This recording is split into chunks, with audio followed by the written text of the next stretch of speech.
All right, let's do this. Episode 2.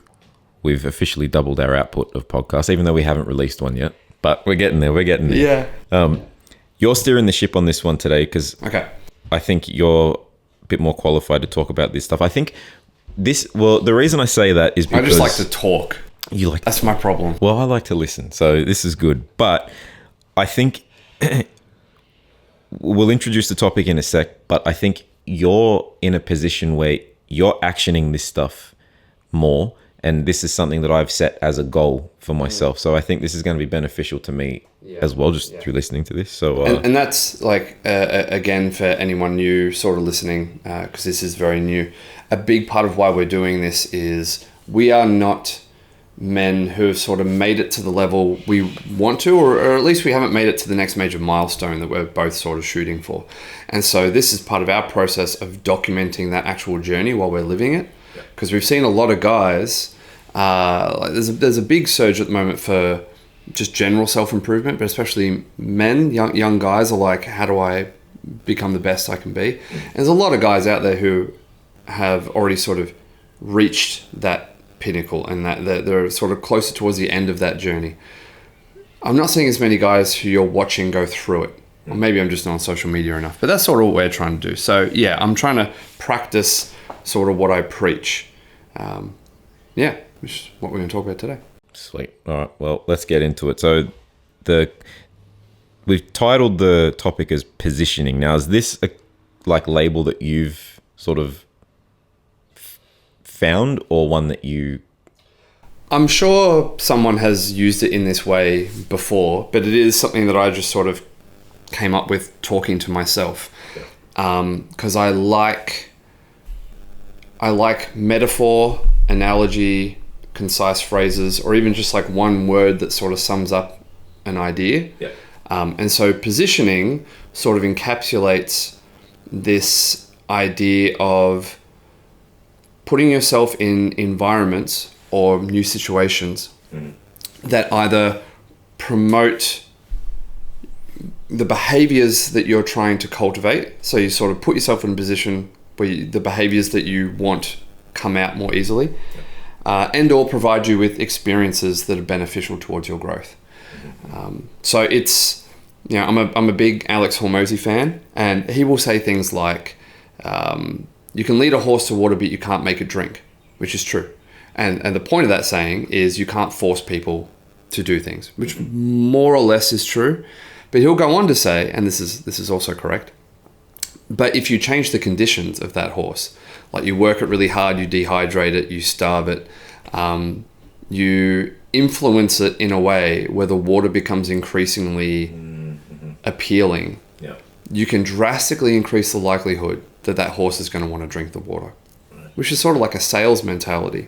But it also, I have found, works with self-development. So if you put yourself in a situation where it's like you have to adapt or crumble, that can really help to speed up the process of getting you from A to B, that next sort of goal that you've got, because you're in the environment that's going to push you.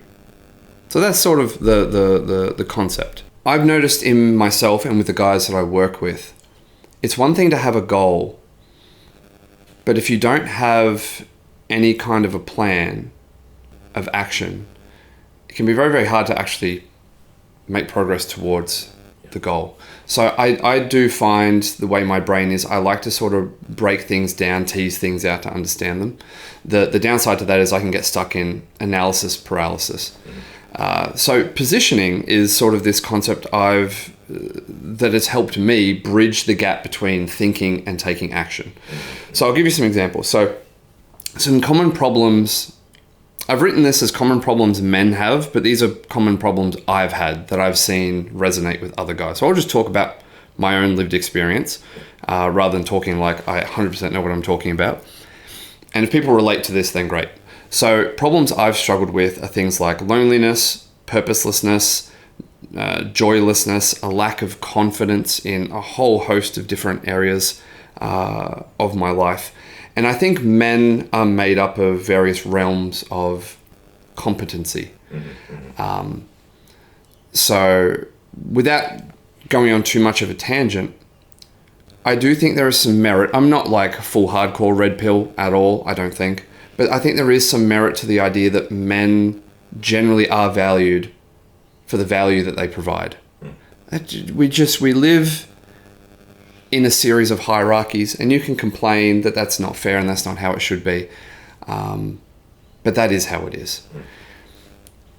And so men are expected to have competencies in multiple realms of life. So if you're I'm a father.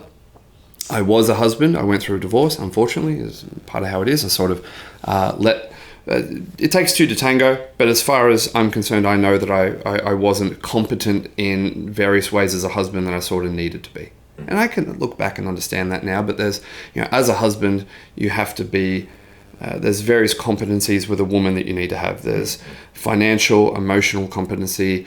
I think fitness is really important. The way that you speak, there's a whole range of things. Being a father, very similar, but distinctly different to a romantic partner. Competencies as a friend, being a male friend to women, a male friend to men, older people, younger people, colleagues. Fitness, self-defense, financial competency, just in general, your place in society. Are you respected amongst your peers? So it's a bit of a waffle, but this is how my brain sort of spiderwebs into all these areas that I think a man is sort of required to be competent in, which is not excelling, but you need to have some degree of ability to do each of these things. So, coming back to positioning, I can tease those things out, but I'm like, okay, I am lacking in... So I'll go through 3 examples for myself. Lacking in social skills, and I can go back to the fact that I have Asperger's, and I can look through the corridor of my past and be like, I can see how that's affected me. But the social deficits for me, friends and romantic and others. Financial deficits / deficits as a business owner, because there's a gamble in that. Like it's hard to make a buck as a startup. And even physical competencies, which plays in with my job because I'm a men's coach primarily in fitness.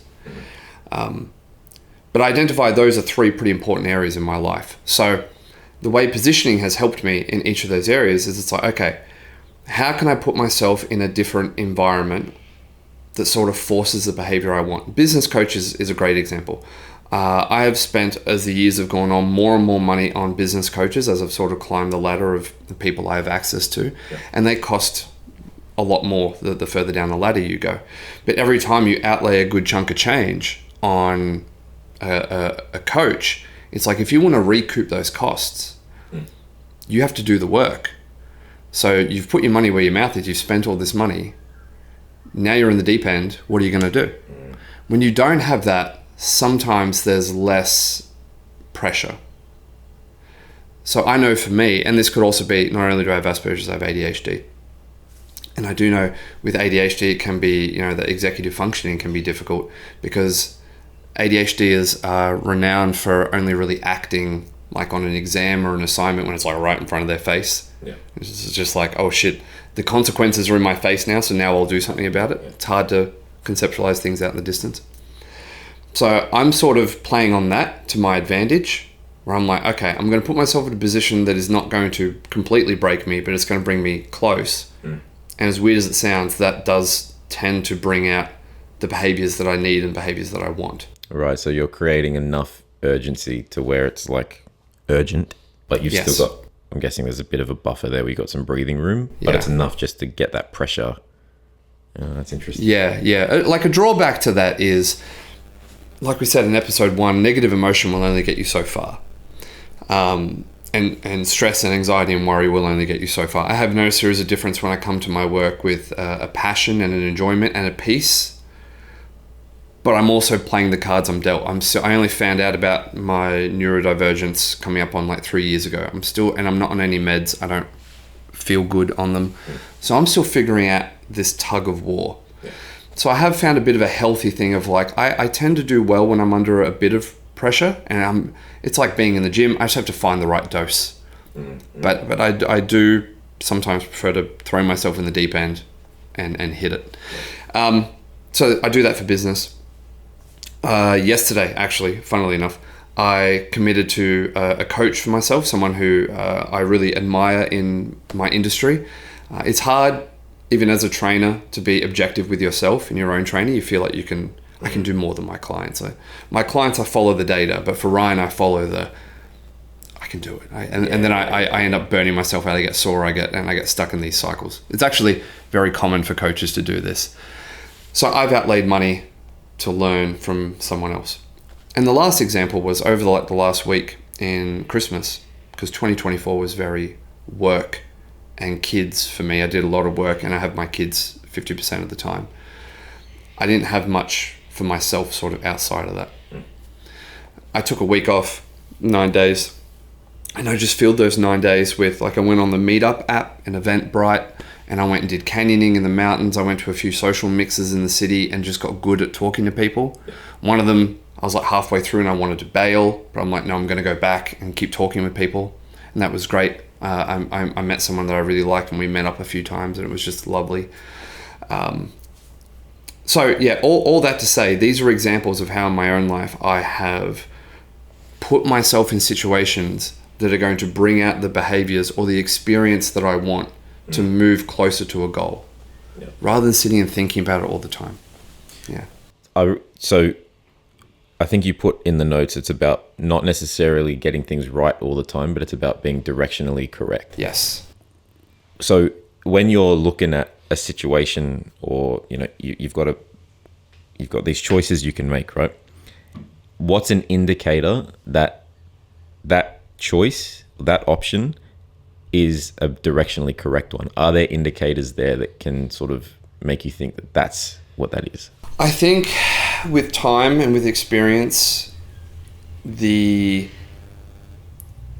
clarity on what step you should take gets better. Yep. So I will say that, like, the more directionally correct you are, the more it sort of focuses in and you get better at being really, really specific. Mm-hmm. So like when you're a personal trainer for the first time, they're like, don't worry about niching. You don't have to find a niche right at the start. Just for cheap, because that's the easiest way for you to get clients initially, is just work with as many different people as you can. Mm-hmm. So I worked with a fuck ton of different people. I worked from kids all the way through to 82-year-olds with Parkinson's disease. Like, I've worked through the whole range. And while I did a good job with everyone, I found my passion was for, like, guys roughly 20 to 35 years of age, guys who are coming up through uni, guys who are, having relationships, getting married, having kids, those big transitory periods in that 15, 20-year gap. Mm-hmm. They're the guys my heart bleeds for and I want to work with. But I only found that out by being like, okay, I want to coach. I will just coach. Yeah. And as I went along, funneled it down. So I think it comes down to, you identify sort of what the goal is. So, or what the deficit is. So again, a big one that was really playing on me in 2024 was the social element, right? I tried a couple of like dating apps and I just wasn't enjoying it. Even if I put the time and effort into being more skilled at dating apps, everything's online. And for a guy who works on works from home, and I'm at home a lot with my kids, it was like, I don't want to be talking with someone behind a screen. Yeah. It's also not good for someone with ASD to be in the same routine all the time, because it's your comfort and you never grow outside of that. Mm-hmm. So for me, it was like, okay, the goal is I want to go out and meet people. Thankfully, by being a coach, my social skills are already not too bad, so I can do small talk as uncomfortable as I might be on the inside. So I went on the Meetup app and I just started finding things in the city where it's like, okay, there's a meetup on Friday, what was it, 28th or 29th, whatever it was, of December. There's a meetup social mix. There's going to be like 100 people there. Just come and drinks are cheap. I only drink water anyway. And I remember like putting that into my calendar and I was really uncomfortable because I was like, I don't like this kind of stuff. I don't like crowds. I don't like the city that much. I don't like drinking. And I had this preconceived idea in my head of what it was going to be like. And I had to say to myself, this is part of why you need to go, because I don't even know how to start being social. Yeah. with strangers. Like friends, people I know, that's okay. But how do you go out and meet new people? I actually find that really, really hard. So the roundabout way of answering your question, like for me, it was going to a social mixer. Is this, from the outside looking in, is this the kind of thing that is usually my vibe? No, it's not. But is it meeting new people? Yes, it is. Is that what I'm trying to do? Yes. All right, then shut the fuck up and go. So is it sort of, you look at, you find things that have a certain level of resistance, but there's also, you can see a potential upside. Yeah, resistance and relevance. Like there are club crawls, you know, where it's got all the rave music or R&B. I don't know. Listen, ignore me. But you know, like a club, and you go from one club to the next club to the next. I 100% know that's not my vibe at all. I'm not interested. I can't hear the other person talk. But I was looking at this and I'm like, this is not that. In my head it felt like that, but I'm like, it's not that. This I can probably tolerate. And it was great. It honestly, I'm like, oh, I would actually like to do that again. Yeah, that's cool. Yeah. So hopefully that sort of answers it. But it's like, what's the goal? What are you trying to work on? And just start with something that moves you in that direction. The experience can't be, even if it's not a great experience, you will learn, okay, that particular thing is not my vibe. Like, you're going to get something valuable from it regardless. Yeah. Is the attitude I had. Yeah. That's awesome. Yeah, I think that's a kind of priority for me where it's, I just fucking hate small talk. Like the thing I dread the most is, it's not even because I find it necessarily like I don't feel the anxiety around it. I just hate having those superficial conversations. It's like, oh, weather. Like, I hate doing that stuff. Do you want some help with that? Because I used to hate that. It's a thing people, I've sort of seen in ASD communities talk about, like, we hate small talk. And historically I always have. But I had to learn how to get better at it by being a coach. The number one piece of advice I can sort of give on that is just view everyone you meet. This can be hard sometimes, especially when you're tired, you don't care. But view everyone you meet as fascinating, that they have a story. And most people, if you can sort of peel back the layers of, we don't know each other, so we're not going to reveal much. If you're, especially, I don't mind talking about, I don't hold too many things sacred. I will talk about a lot of different things with strangers. It doesn't bother me. When you show that, people tell you all kinds of things. Yeah, it's interesting. Right? So, I know I'll give you an example. I'll see if I can do this like off the top of my head. But like how are you finding the weather at the moment? How was yesterday? Yesterday was hot. Yesterday was disgusting. Yeah. But it was a great beach day. Did you go to the beach? Did. Oh, nice. Which beach you go to? Woonona. Where's that? Like Bulli, just past Bulli. Oh, there's some good beaches down there. Yes. Yeah, I went down to Corrimal the other day. I like never go to the beach. This was another exercise before I went back to work. This was another exercise of like, I never go to the beach on my own, but I like seeing the beach. It just feels like it's too far and it's not worth it. Yeah. But I'm gonna drive, and it was nice. It was kind of chill. It's my go-to thing now. Yeah. It's like time off, beach in the morning. I just go chill. There's nothing more relaxing than being near the water. Do you go in, or you just like being near the water? Okay. Yeah. Dude, that's my like happy place, is the beach. Why? It's just relaxing. I just like the way it makes me feel. Yeah? Yeah. Do you do a lot of like thinking while you're in the surf or on the beach, or do you find it like your mind is just clear? I think it's the one place I can actually not think, to be honest. It's easy. It's so easy for me to just switch off. It's like, that's the spot I find where it's just, I can just chill. And that's what's like. Yeah. So is it like you go for a dip and then you just get out and like just lie on the sand, or? Yeah. Okay, I can't stand lying on the sand. It's coarse and rough. It gets everywhere. But legit, I don't. I'm like, I like the surf, and I'm like, ugh, sand, and then I'm good. Oh, the shit part is all the relaxation is offset by the struggle of getting into the car and minimizing the amount of sand that I bring back with me. Yeah. But see, that's a good example of what I've like. Like, we started with the weather, but you just keep asking, a surface level thing. Yeah, you just keep asking questions. We went from weather. Oh, good beach day. Did you go to the beach? Yeah, I went to the beach. Oh, why do you like the beach? I find it really relaxing. We got into like sort of a deeper thing of like, yeah, man, like work's really hard and the beach I can switch off and I don't know what I'm going to do in winter, and just take an interest in people. It sounds so simple, but yeah, I mean, all the like How to Win Friends and Influence People style books are like, just people like talking about themselves, just ask questions. True. It's people's favorite topic. Like we talked about this a little bit in the first one, where it's not a narcissistic thing.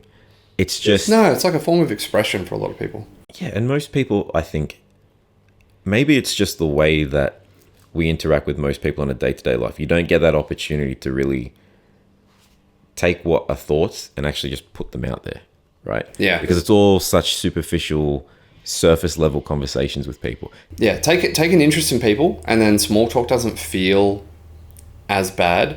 My issue is there are times where I'm making small talk. Like I went to a networking thing last week, in the city again. I was in the city a lot.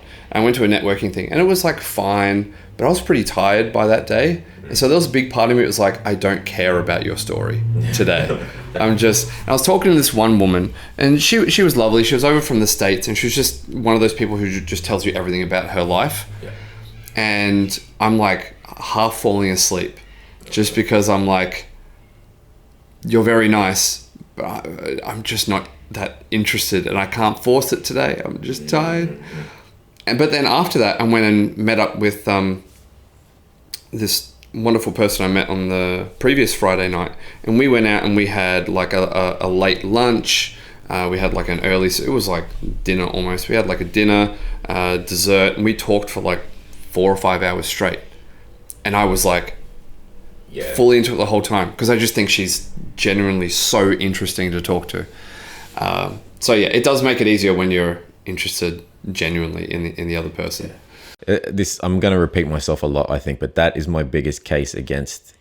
I know that psychology is basically proven there's introverts, there's extroverts, people in between, whatever. But so many people label themselves as an introvert when they're just not. They're just around the wrong people. They're around people that they don't find interesting. Right.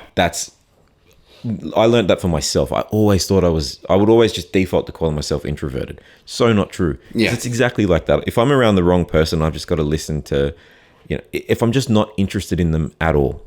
Yes. It's draining. It's difficult. It's effort. Yeah. Whereas if there's someone I find interesting in some way, fucking mad. I'll talk forever. Yeah. So yeah, it's so true. Like it's the quality of the interaction. I think it's just finding the people that you find interesting. I think that's a big one.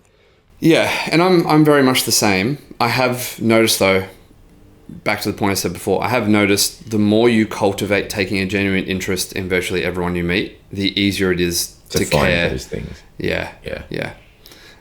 Because sometimes you'll talk to people and they don't seem that interesting, but you put the effort in to sort of peel back the layers, and then you discover a really interesting part of themselves. They're like, I don't normally talk about this.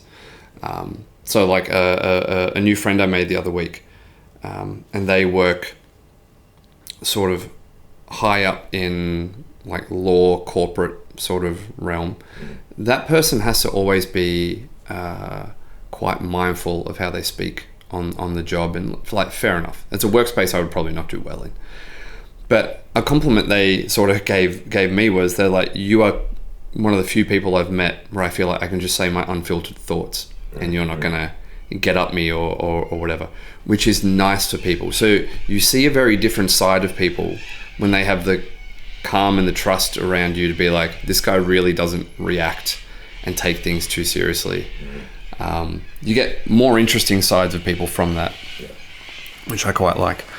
But yeah, some sort of further thoughts on the positioning idea. Positioning relates to another topic I'm quite interested in, which is like environment, because that's essentially what it is. And you've got different levels of environment. I can't actually remember if we talked about this in the first episode. I don't think we did. But your closest environment is like your mental environment, which is where I find things like Stoicism really helpful to read, because it's very much about like cultivating your own mental fortress, like your own place of solitude, because that's the place you have the most control over. So even if you can't really position yourself yet with anyone or anything because of the situation you're in. So I want to start with like, there are guys out there and girls who might be like, this all sounds great, but I don't have the money or the time or whatever to, like you were saying before, how do I know if I'm directionally correct? It's like, start here. It's the Peterson thing, right? Of get your house in order before you... Yeah. Like, it doesn't have to be completely in order before you do other things. But, like, you can work on your own mental environment, work on your self-awareness, work on observing yourself more. So when you're feeling stressed, when you're feeling anxious, almost practice sort of detaching from that and look at it top down. We're experiencing, I'm not questioning the anxiety, I'm not questioning what we're going through. Why? What is it? And you just keep asking why and this is a skill. You just keep asking why, probing it till you get to the depths of it, and you understand yourself better, and then it's easier to find solutions. But you can also change your mental environment, position your mental environment with who you listen to. Yeah. If you listen to Jordan Peterson, for me, I like that. I don't like consume it every day because even that can get overwhelming, but like a bit of Peterson, read some Stoicism, Meditations by Marcus Aurelius, a great book on individual psychology. It's like an introduction book that I like, is The Courage to be Disliked. I'd recommend people read that book. It's great. So like you can do things to position yourself, like position your mental environment. Great first step. And then you can sort of start branching out. If you want to get fit, start watching some fitness videos.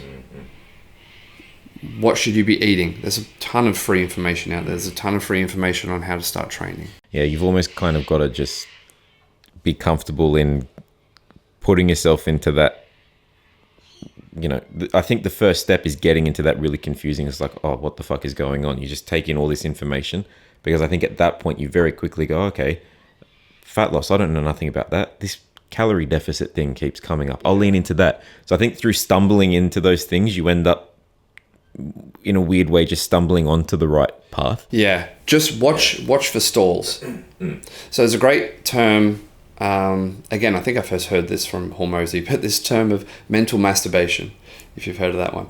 And I've been guilty of that. Like, you just keep taking in self-help information, or even like training information when I've been studying fitness and things.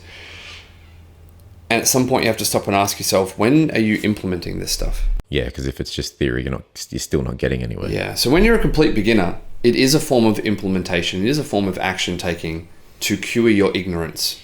If you know nothing about nutrition, sure, you probably have a rough idea of eating clean. Like, stop buying Doritos every second day. But you probably need to go consume a bit of content, a bit of information to get in the know. Once you have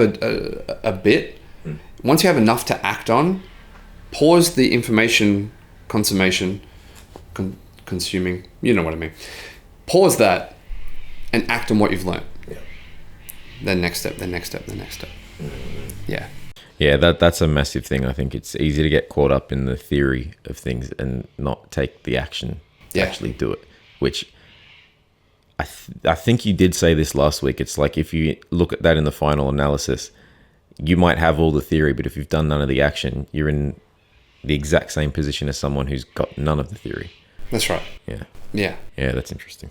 And so like this podcast can be an example of positioning and changing your environment, because you're like, okay, these are guys who are wrestling with the same problems I have. Maybe they're a bit behind of where I am, maybe they're a bit ahead of where I am, but we're all sort of on that journey. We're all still relatively young and trying to figure out how we get from where we are to the vision that we have. So this can be a good environment. That's sort of what spawned this podcast. Is what we're hoping to do, is create a bit of a community of guys who have all these questions, and we've got more questions than answers, but we're taking action regardless. So as I was preparing for this podcast, I do like my analogies. I came up with what I'm going to call the dartboard analogy. Because over the years, I've had this conversation with myself, and I've had this conversation with a number of clients. And for those of us who like to spell everything out and have all the details, cross every T, dot every I, it can feel icky, for lack of a better word, to move towards a goal when you don't have a really, really clear plan. It just feels like you're wasting time and spinning wheels. So the dartboard analogy is this. If you are starting to learn how to play darts, hitting the board is a win. Doesn't matter where on the board you land. If you think about it, if you're really just learning, then you being able to hit the board and not hit the brick wall behind the board is like, cool, I'm at least hitting the board, right? Get good at hitting the board before you start worrying about being accurate on the board, right? Before you worry about the bullseye. And that's sort of intuitive. When it comes to physical things, I don't see people beat themselves up as much as like other, maybe less tangible things as compared to like life goals. But it is very similar. If you're like, I don't know what my next step should be. It's like, I don't know how to play darts. All right, well, the goal is to get the dart on the board. There's a board, here's a dart. Just do something that's less wrong. Yeah. And you throw 20 and you keep hitting the brick wall. It's like, well, are you getting closer to the board? After 20, I'm getting closer. It's like, all right, here's another simple sort of tip I've used for myself. It's like, throw 200 before you let yourself get upset. It's something I've done with myself when I've been stressed about money and stressed about different things.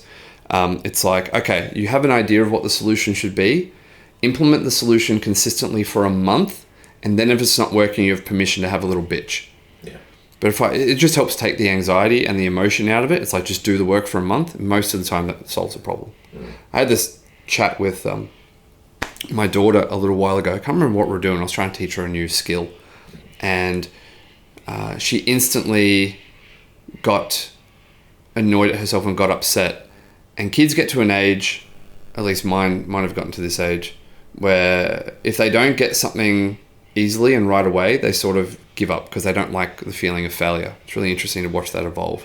But I had the same chat with her. I said, okay, essentially, I'm going to sit here with you and we're going to do it 20 more times.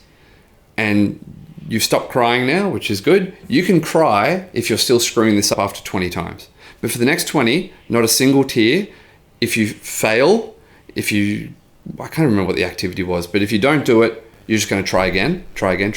Within about 6 or 7 tries, she was doing it consistently, and it was solved. But that can really, really help as well from a mental position. That's how I would approach someone who's like, okay, I need to position myself better. It's like any step that moves you in the right direction is a good step.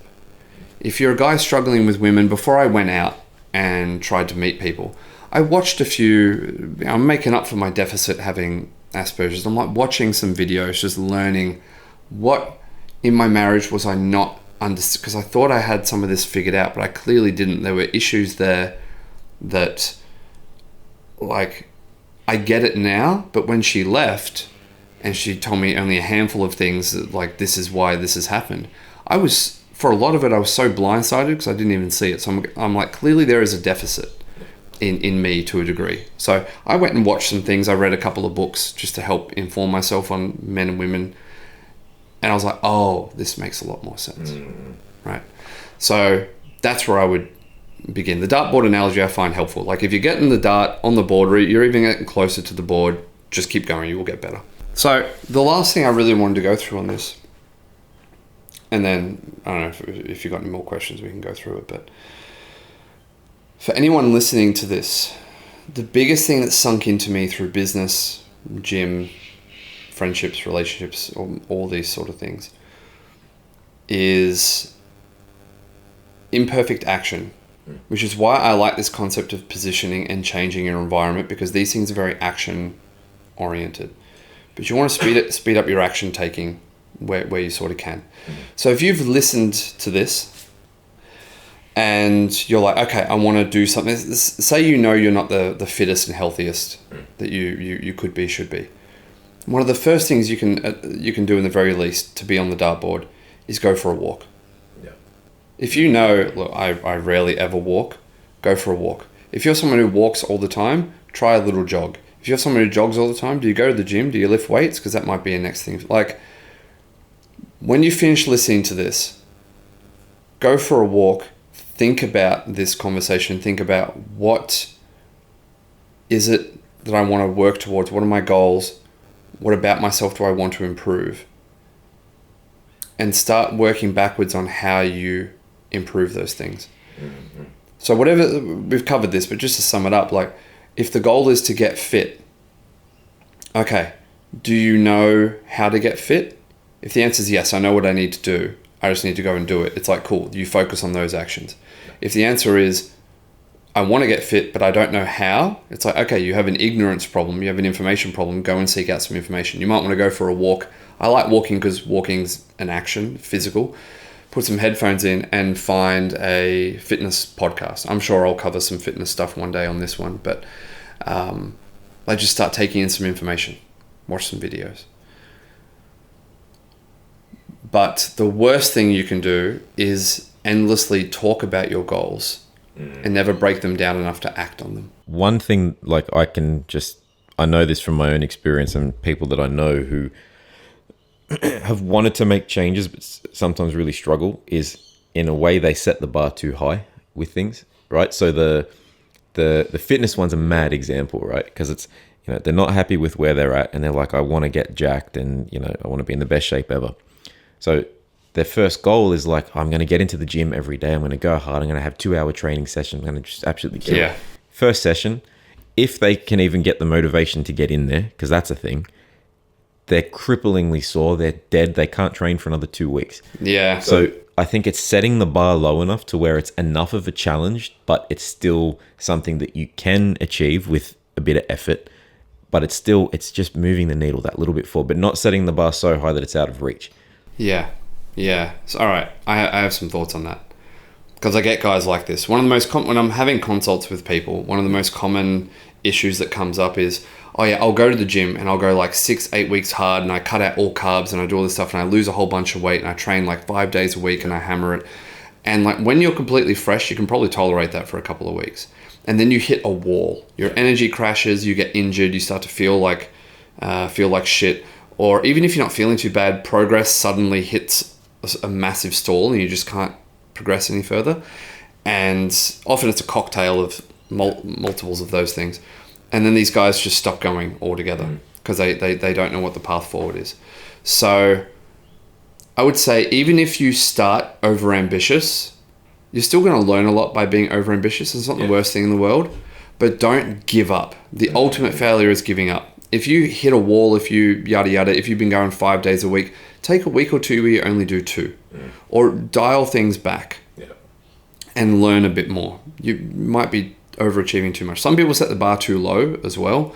Some people, I work with clients and it's like, okay, because you've got to sort of do the dance. If you just dictate to clients, this is what you're going to do, there's no self-efficacy. And there's a lot of research to sort of back up that these people will never act.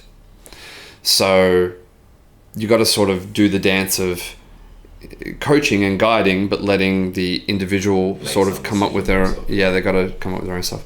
But sometimes we'd be like, okay, so what's the benchmark for the amount of sessions we're doing in the gym this week? And some people will be like, I'm going to try and make sure I get 1, maybe 2 done. I'm like, okay. But if you're doing 1 or 2 sessions a week and your goal is you want to be lean by summer or you want to hit like a 200 kilo dead or you've got a pretty ambitious goal and you're starting at 1 or 2 sessions a week, it depends on the person. Sometimes it's like, great, start there and I know we can build them up. But some people it's like, you will never raise the bar more than that because you're scared of failing. But I can assure you, if you're only doing 1 or 2 relatively small sessions a week, you will never, there's not enough total work for you to get there. You will never get there. All that to say, even in both extremes, if the person's goal is to get fit and someone's doing 5 or 6 sessions a week, someone's doing 1 or 2 sessions a week, they're both directionally correct. It's a matter of, depending on the individual, finding the right dose, but they're both directionally correct. So to some degree, I encourage both of those. It's just tempering each of them. Yeah.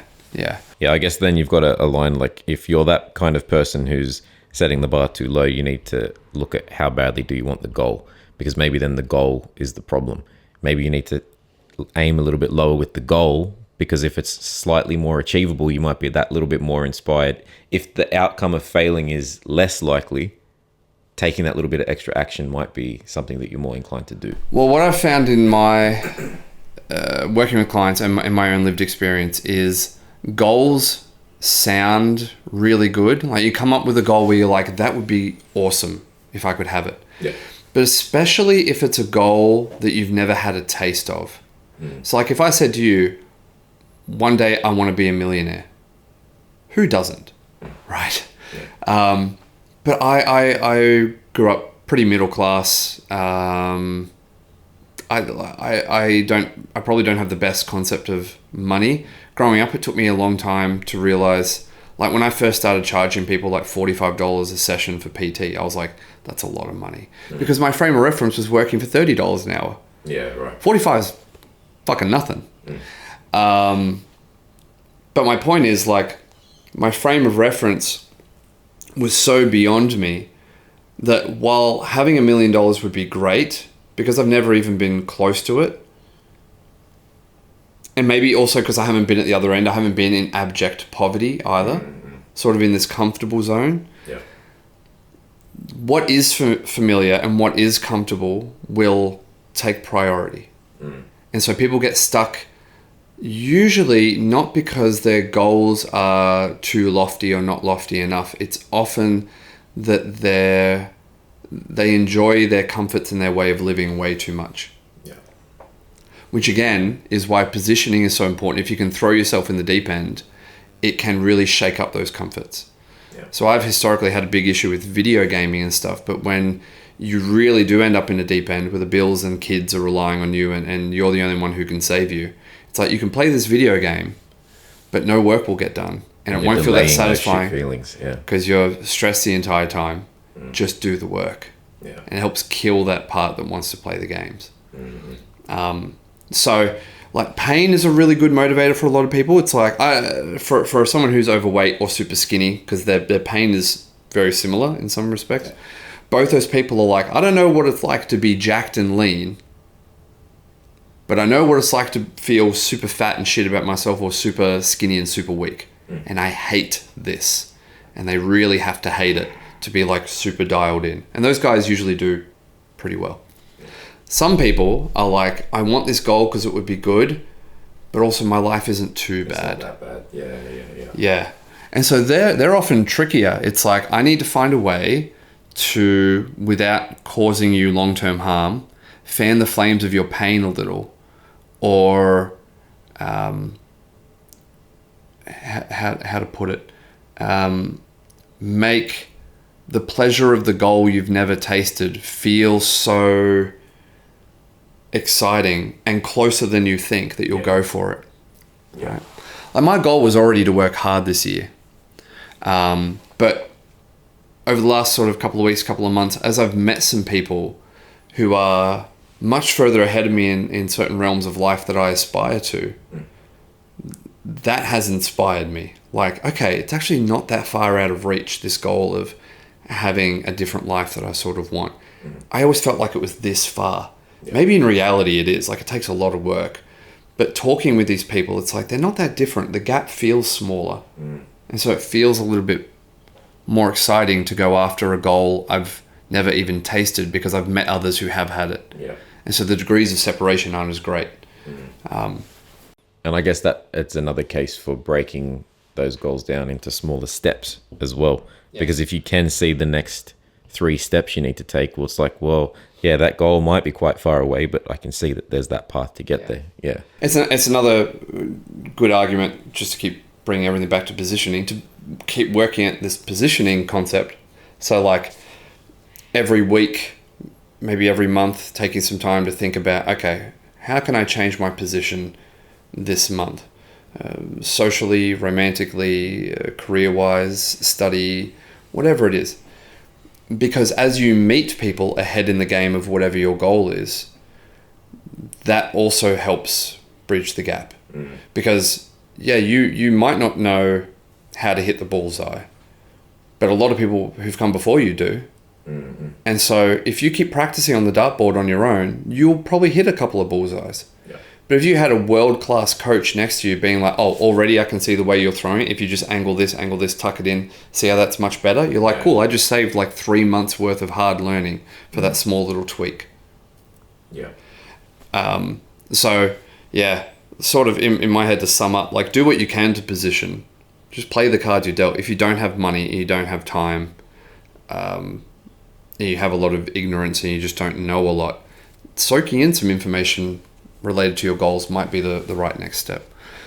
But as you go along, if you do have moments where you're able to invest, I thought AI was going to ruin coaching, but I think coaching is almost becoming more important. This is not a self-sell.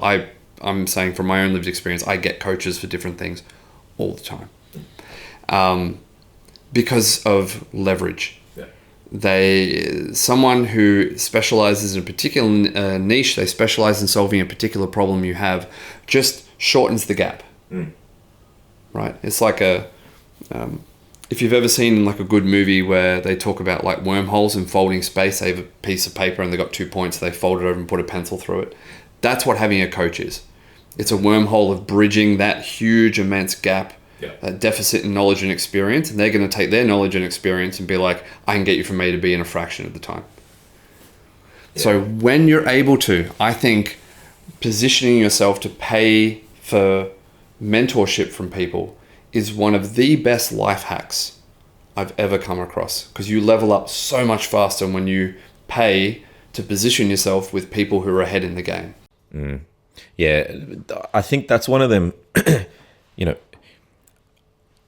I know that there would be a certain level of resistance to that, right? Because people are going, well, why am I paying for this? But I think with certain things, you need to have that element of, you need to be putting something up to give yourself a bit of a stake in the game. So it's like, yeah, okay, I can get all that information for free online. Well, yeah, there's the time investment because you don't know what you don't know. So you don't even know what questions to ask. But also, there's no stakes, right? Whereas if I pay for mentorship from someone, I've invested money into this now. There is something that I've put in. I need to get a return on that. So I think, that's an interesting point to be like, you need a stake in the game, I think, with a lot of things. And that's a really easy way to do that. This hasn't worked out fully for me yet, but I'm committed to the vision I'm about to, or this belief system I'm about to explain to you. I'm not going to say I'm the best with money, because I'm certainly not. But I as much as I'm not anywhere close to financial freedom yet, I'm figuring that out. I still like how I'm sort of going about how I use my money, because a lot of it is self-investment. Like the three currencies you have in life, and just a quick note, again, another sort of hormosy thing, but plenty of other people say it.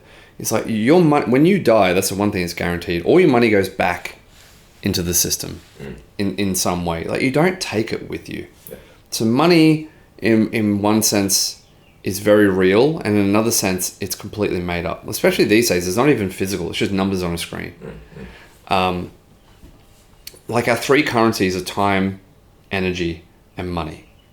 Yeah. They're our three primary currencies. When you really, really think about it, if you've got lots of energy and lots of money but no time, like you are unbelievably time poor, it can be quite difficult to feel fulfilled in life because you're just always so hammered.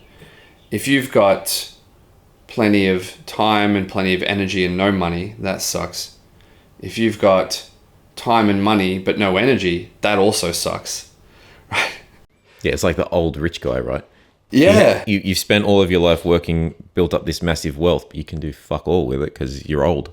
Right. Well, that's one thing when I talk to guys who are sort of like over 40 looking at getting fit, and a lot of people view fitness as like an optional extra. I'm like, do you guys know how much quality of life you get? Like quality of life, but how much it costs to get various medical treatments when you get older because you didn't look after yourself now?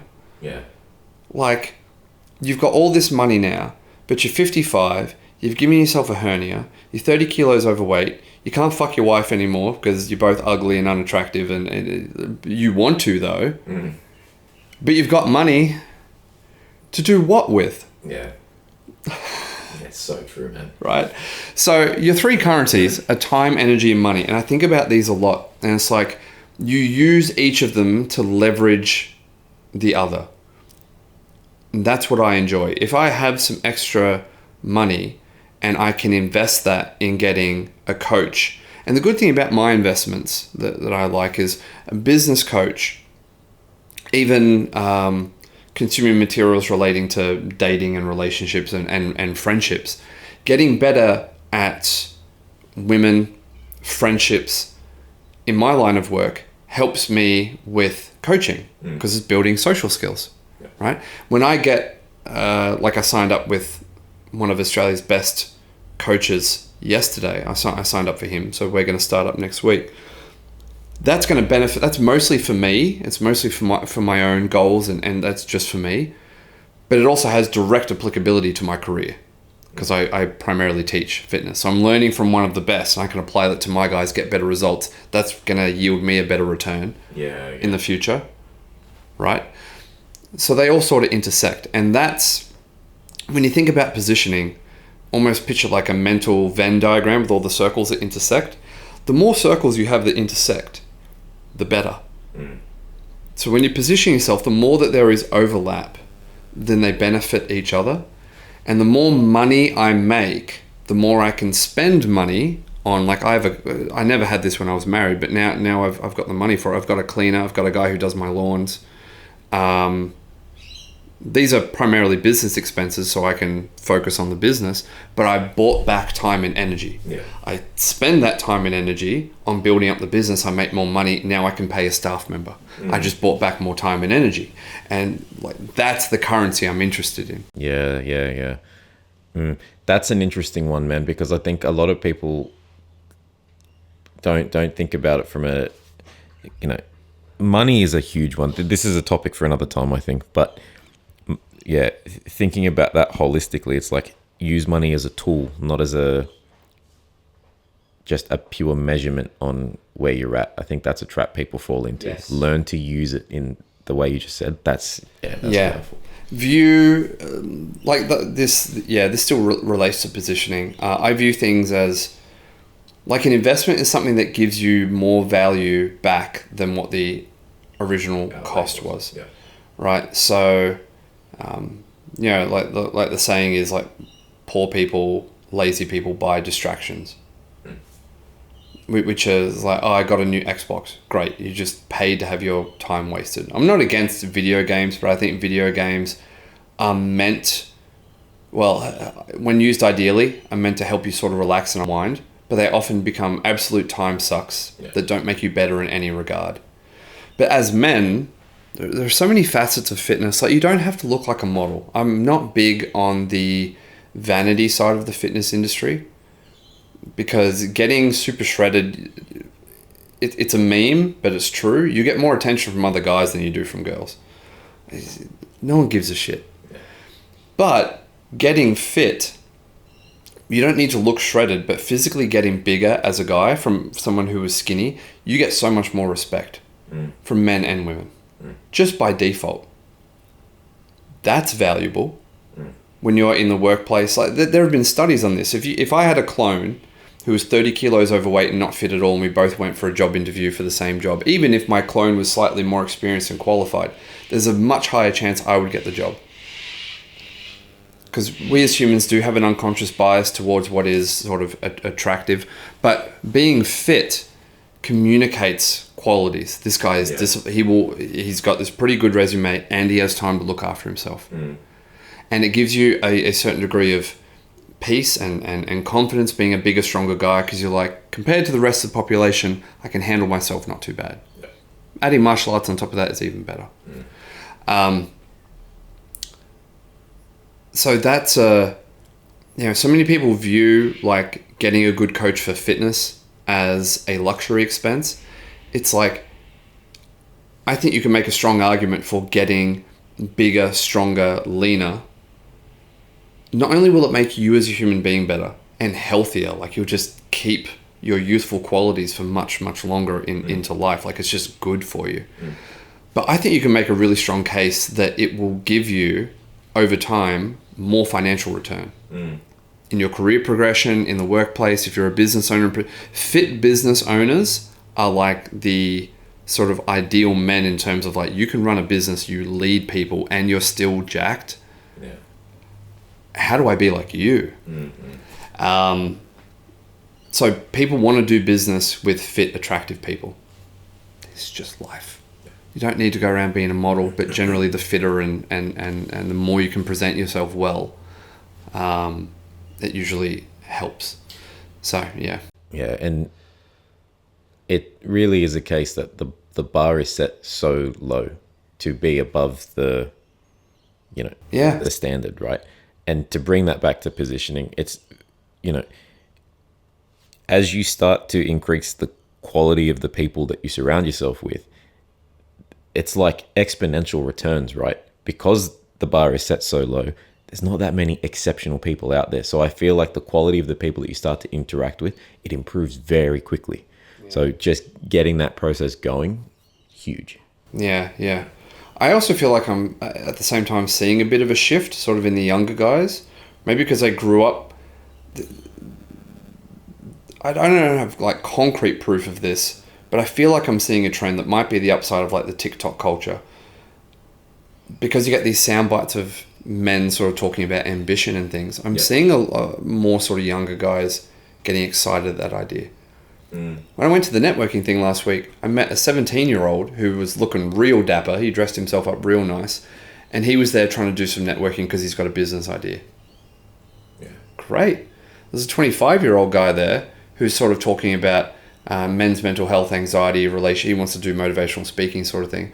But he was also talking about relationships and things and getting control over his libido and his desires. And he's like, the more I have like less of a sex drive, it's not that he's like squashing it so he'll never have a sex drive. It's just he's got some degree of mastery over it. He's like, it feels so much nicer to, if I see an attractive girl and like I could have her, but she also pisses me off and she's annoying and she's dumb and things a bit more clearly, you're like, I don't care. Yeah. I don't want you for a dabute. That's a really, really good place to be as a dude. You get more stuff done. So I feel like it's the bar is low, but I feel like it's starting to shift. When I say that, I think I got two things. The bar being set low, I think, is just if you're in a spot where you don't know where to start. It's, you don't have to do that much to be in a much better position. Like, you'll quickly start to see results. It's not to say that's an end goal, but you'll start to see results quite quickly if you put just that little bit of work in. It doesn't take much. The other thing with, trending or that trend for young guys to start, I hope that that's the case, where it's more of a common thing. I've thought about this, but then I also think, is it just because my, how would you say, like because of the type of content that I consume, because of the people that I'm trying to look for, is my perception skewed where I think that most people are looking at, because the algorithm's feeding you that stuff. And in person reactions, yeah. Because I even look at a lot of my, say, guys that I went to school with. My mode of thinking very different to theirs. Yeah. They're not interested in this stuff. We're all around the same age, so it's, and you go walk around the street and you see a lot of people that are just doing the normal thing. And it's not a moral judgment. It's not me saying that I think I'm better or worse, whatever. It's just different. So I don't know. I hope that it is a trend where people are looking to go down that path of being better. But I just think it's not hard to be uncommon now through doing things. And I think, again, this links back to positioning, because if you're looking for people that are like that, they're out there. It's just harder to find them because there's less of them by definition. They're not the right. But it once you start to look and once you start to find those people, things change for the better very quickly. Yeah. And be willing for, when you go through this process, be willing to let people go, which can be scary, because there's something called, which we won't go into because we should probably wrap this up soon, but there's something called like the lonely chapter. When you're really going after a big goal, you will lose some degree of the relationships, depending on your situation, that you have, because other people are not on your wavelength. But you're not at a level where you can be around the people that you want. So you go through this period of just eating shit for a while on your own as you go through this self process. But that too is sort of like you're earning your stripes, because a lot of people quit along that road. And a lot of people, like, very, very quick story. I did this in high school and I regret it. And it wasn't my friend's fault. It's completely me. But I had the opportunity to move up into a higher English class, one of the few subjects I was actually decent at. And I wanted to stay in the second top class because my best mate was in that class, and we giggled, and we were like, I didn't make friends particularly easily. So to me, sitting next to him multiple times a week was like a really big deal, which it was. So maybe it wasn't the wrong choice, but it was a case of, I can see how I would have done better, or I sort of sacrificed a goal or some ambition for the sake of a friendship. That over the years fizzled out, and that's fine. And I haven't seen the guy in years, but it's like, I gave up the opportunity for something that maybe would have impacted me, right? So don't be afraid of, it doesn't have to happen with malice or anything, but don't be afraid of if you feel relationships sort of falling away as you go on this journey. Yeah. If you can stick with it long enough, I'm confident you'll come out the other side and have new people and people that are on your wavelength. And yeah. Which is sort of what this is. 100%. Yeah. Well, this was a good chat. I think just that's probably a good spot to end it. The lonely chapter thing, that's my favorite thing, that my favorite concept that I learned last year. I just being able to put we know you love your labels, but putting a label on the thing, that was huge for me.